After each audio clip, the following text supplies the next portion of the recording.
Now, if you live in certain parts of Kent, you'll be all too familiar with the sight of lorries parking on village roads so their drivers can take a break. The drivers say they have no choice because the official lorry parks are full, and they argue that the new rules and penalties stopping them from parking in the country are unfair.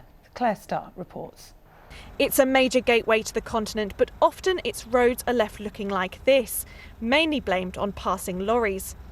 Now, a new scheme preventing HGVs parking across Kent has been met by anger from drivers as clamping is used to enforce the measures. They say a lack of designated parking spaces is causing a problem. Mick Young leads a fleet of drivers. You're stuck between a rock and a hard place, aren't you, really, because you either park illegally and get clamped, or you run over your hours and risk getting fined because you've driven too many hours. And when you're doing that, you risk, as the authorities say, you're driving tired, it's unsafe, it's stressful.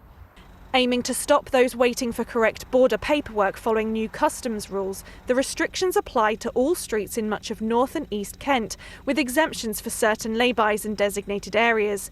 45-minute stops required for driving regulations are also allowed.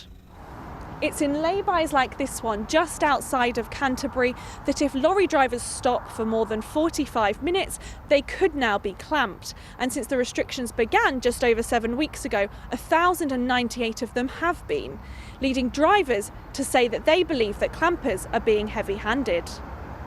And it's affecting deliveries to Kent too. William D. Lister is a haulage company based in Yorkshire. I'm not saying we're not going to come into Kent, but if we've got the choice of declining a job and taking another county on, we will do. But for residents whose roads and villages have had problems with lorries, the parking ban is welcome. We've got bottles of urine, we've got food packaging, we've got people just using the bushes as toilets as well. We need decent facilities for lorry drivers, somewhere where they can park up, where they can use a toilet, where there are litter bins that are emptied regularly. We've had to bring in these measures to protect the routes to Dover, and our residents and Kent County Council has undertaken an extensive site search and developed business cases for potential new lorry parking sites. The scheme is in effect on an experimental basis for 18 months, with a consultation open until July. Claire Starr, BBC South East Today, near Canterbury.